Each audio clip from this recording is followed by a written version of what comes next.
Hey guys, today we're going to be talking about the dreaded, or infamous perhaps is a better word, Wicca, The Path, a Guide for the Solitary Practitioner by Scott Cunningham. So, Scott Cunningham was an American author. This book was published first in 1988.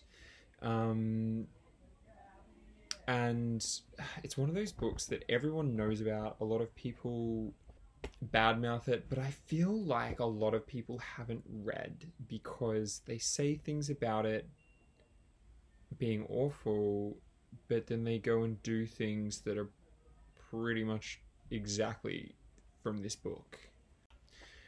Scott Cunningham has impacted the witchcraft community so profoundly that it's kind of impossible to put it into words. His impact is so tenacious that most people aren't even aware of his influence on them or on the sources that they're citing supposedly to contradict him. So anyway, I got the book and kind of dismissed it. I tried to read it, was really unimpressed. And then like 2 weeks later, my stepmother gave me her copy from the 80s, which I thought was hilarious. And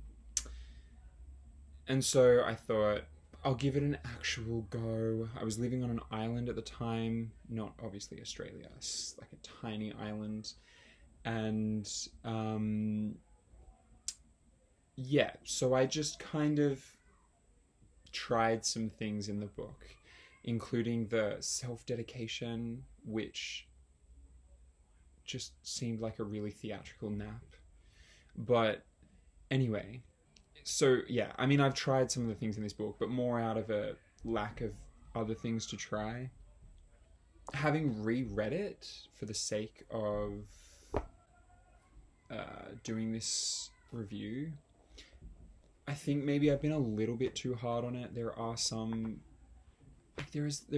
bits in there that aren't terrible, but as a beginner, I never would have been able to identify them, and I think the author really glosses over the important stuff and focuses on not very interesting things. So it's not all bad, but I don't think that's enough to make it good. I suppose my number one takeaway for this book is that it really emphasizes the need to follow your own intuition, which is kind of ironic because that's really the point of his book, but I mean that in a completely different way to how the author means it. There's a great deal in this book that I disagree with. It's definitely a product of its time, but more than anything, it displays a disregard for true history, which renders the idea of magic essentially meaningless in the framework of this author. I mean, it's my understanding that he's made a few mental maneuvers to sell the idea of witchcraft being whatever you want it to be, sort of to counteract the prevalent mentality that it was a secret society that you needed to be initiated into, and if you didn't have an in through an active member, you were not a witch. I understand that that's what he was trying to argue against. I think he could have done a better job, but what have you, that's not what happened. Anyway, so he's really trying to sell the idea of witchcraft being whatever you want it to be, which is its own problem, right? Like, it's just unfortunate that his attempt at arguing that point resulted in some really lame stuff. Ultimately, I was able to really clarify what is and isn't important to me in the occult field by rereading this book, which is probably the biggest takeaway, right? It's something that you can really only get from exposing yourself to things that you don't agree with, I think. Sometimes that's just, and as a kid, I knew that this wasn't what I was looking for, but I didn't know why. And rereading it now with a bit of experience, I can see why. And I think that's definitely been an interesting lesson for me. So things that I like about this book. Ultimately, I think there's enough actual practical information in this book for people to develop some sort of practice, or at least develop the ability to sustain a practice, which could come in handy when they do move on from this book. I also really like the fact that Cunningham encourages his readers to practice outdoors, which as far as I can tell was groundbreaking at this time. Like, people just were all about the temples and the indoor stuff. He provides some mental exercises which, like, while they are incredibly basic, if they're thoroughly pursued, they definitely would have positive impact on magical workings in the future. They have real applications. Golden hour is gone, the light is rapidly fading, I look grainy and unwell, and I'm slightly shiny, but let's persevere, shall we? Things that I don't like, I don't even really know where to begin. Maybe at the start with the first chapter, which is literally Wicca and shamanism. This alone makes me want to throw the book at the wall because reasons I just shouldn't need to get into. It really just emphasizes the superficial. Just no, guys, no.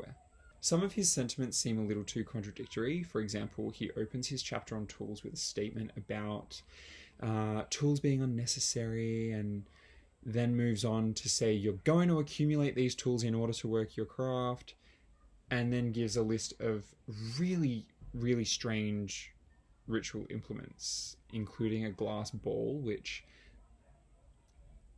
is really interesting considering he gives zero instruction on how to use it or summon spirits or anything.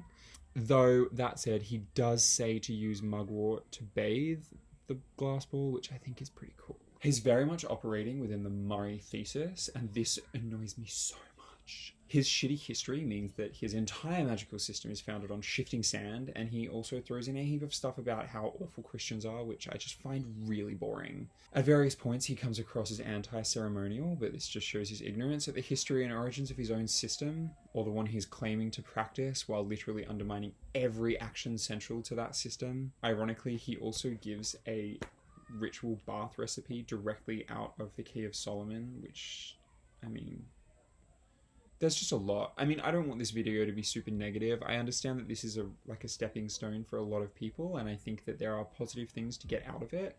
I think at the end of the day, if you're actually practicing, I don't really care what it is you're doing, because your experiences will lead you to the right stuff. Ultimately, I think this book gets a really bad rap. It has some good stuff in here, but it's also generally glossed over for significantly less important things, so you probably won't catch the important stuff unless you're really, really reading into it or you have some experience. I have been too hard on this book in the past, and I don't think starting here should be an indictment against anyone, but I'd also never recommend it to a friend. Unless they wanted to understand why it's funny to hear traditional witches talk about shamanism, or understand how Tumblr witchcraft became a thing. Anyway, Wicca by Scott Cunningham. A really interesting piece of the puzzle of our modern witch community. There you have it.